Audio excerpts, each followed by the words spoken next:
आइए आज के इस एक्सप्लेनर में सीधे मुद्दे पे आते हैं। हम सिमेंटिक सर्च और रैग यानी रिट्रीवल ऑगमेंटेड जनरेशन की दुनिया में गोता लगाने वाले हैं।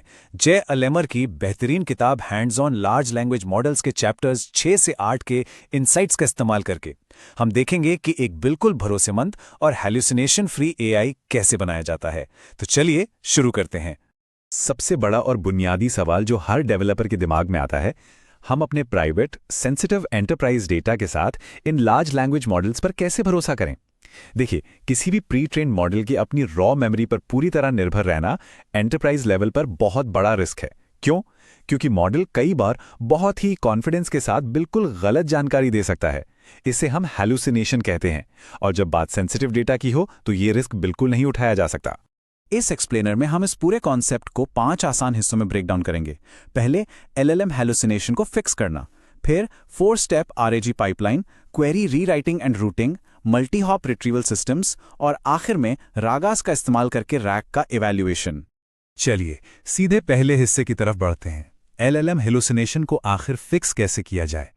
इस पूरी प्रॉब्लम का एक बहुत ही शानदार और सॉलिड सॉल्यूशन है रिट्रीवल ऑगमेंटेड जनरेशन, जिसे हम प्यार से रैग कहते हैं। ये काम कैसे करता है? बहुत सिंपल है। मॉडल को उसकी पुरानी ट्रेनिंग डेटा के भरोसे छोड़ने के बजाय हम उसे ठीक उसी समय एकदम फ्रेश और सटीक कॉन्टेक्स्ट देते हैं जब कोई सवाल पूछा जाता है। मतलब जो भी जवाब जनरेट होगा ना, वो हवा में तीर नहीं होगा, बल्कि एक्चुअल फैक्ट्स पर बेस्ड होगा। अब आते हैं दूसरे हिस्से पर, जो कि है 4 स्टेप आरएजी पाइपलाइन। देखते हैं कि ये मैकेनिज्म असल में काम कैसे करता है। अगर हम इसे एक फैक्ट्री लाइन की तरह इमेजिन करें तो इसके 4 मेन स्टेप्स हैं। सबसे पहले पूरे नॉलेज बेस को एनकोड करके एक वेक्टर डेटाबेस में डाला जाता है। स्टेप 2, जो भी यूजर की क्वेरी आती है उसे भी एक वेक्टर में इनकोड किया जाता है। स्टेप 3, उस क्वेरी से सबसे ज्यादा मिलते जुलते टॉप के डॉक्यूमेंट्स को रिट्रीव करना। और फाइनली स्टेप 4, हमारा एलएलएम उन सटीक डॉक्यूमेंट्स को बेस बनाकर एक ग्राउंडेड और फैक्चुअल टेक्स्ट जनरेट करता है ना कमाल का सिस्टम। अब उस सबसे क्रिटिकल पहले स्टेप के लिए डेवलपर्स को एक रिलायबल वेक्टर डेटाबेस की जरूरत होती है। मार्केट में अभी कुछ बहुत ही लीडिंग ऑप्शंस मौजूद हैं, जैसे क्रोमाडीबी, पाइनकोन, क्यूड्रेंट और अज्योर एआई सर्च।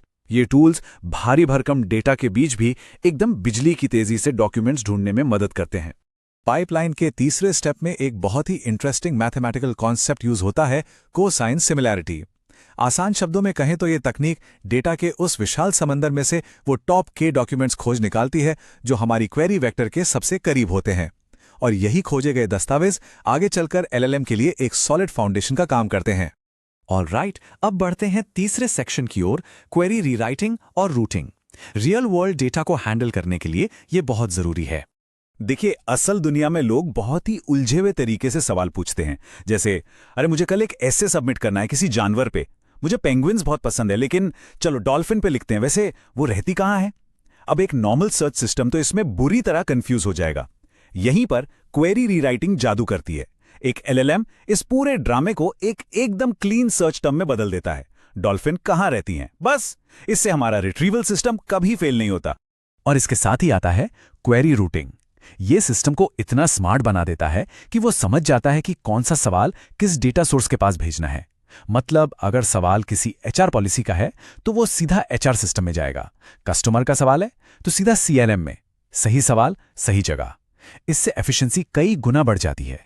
चलिए अब चौथे सेक्शन पर चलते हैं, मल्टी हॉप रिट्रीवल सिस्टम्स।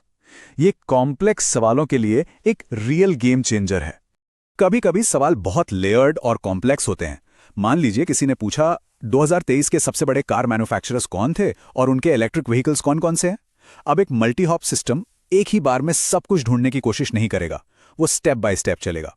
पहले वो मेन एंटिटीज को खोजेगा, जैसे टोयोटा, फोक्सवैगन, और फिर हर एक ब्रांड के लिए अलग अलग फॉलोअप क्वेरीज फायर करेगा ताकि एकदम प्रिसिशन के साथ डेटा कलेक्ट हो सके। और यहीं से चीजें सच में नेक्स्ट लेवल पर जाने लगती हैं। जे लेमेयर ने बिल्कुल सही कहा है, हम रैग को एजेंट्स में बदलते हुए देखना शुरू कर रहे हैं। इसका मतलब है कि जब हम एलएलएम्स को खुद ये डिसाइड करने की ऑटोनॉमी दे देते हैं कि क्वेरी को कहाँ रूट करना है या कौन सी चीज पहले ढूंढनी है, तो ये सिस्टम्स धीरे धीरे ऑटोनोमस एजेंटिक वर्कफ्लोज में इवॉल्व हो जाते हैं। ये लिटरली एक बहुत बड़ा शिफ्ट है। फाइनली आते हैं हमारे 5वें और आखिरी सेक्शन पर, रागास के साथ रैग का इवैल्यूएशन। अब सबसे बड़ा इंजीनियरिंग सवाल, हमें कैसे पता चलेगा कि ये पूरा एडवांस सिस्टम सही से काम कर भी रहा है या नहीं? इसका जवाब है रागास नाम की एक लाइब्रेरी।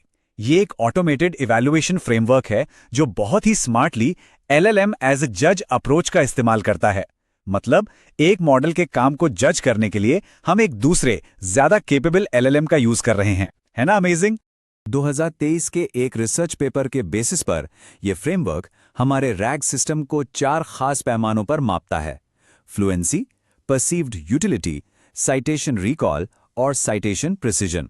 ये सिर्फ ये नहीं देखता कि टेक्स्ट पढ़ने में कैसा लग रहा है, बल्कि ये भी इंश्योर करता है कि सोर्स कितने एक्यूरेट हैं। इसमें से साइटेशन रिकॉल को मापना बहुत ही क्रूशियल है। आसान भाषा में कहें तो ये इस बात को कंफर्म करता है कि मॉडल ने जो भी फैक्चुअल दावे किए हैं, क्या वो वाकई में हमारे रिट्रीव किए गए डॉक्यूमेंट से सपोर्टेड हैं। ये चेक करता है कि कहीं कोई जरूरी इंफॉर्मेशन मिस तो नहीं हो गई। और दूसरी तरफ है साइटेशन प्रिसिजन।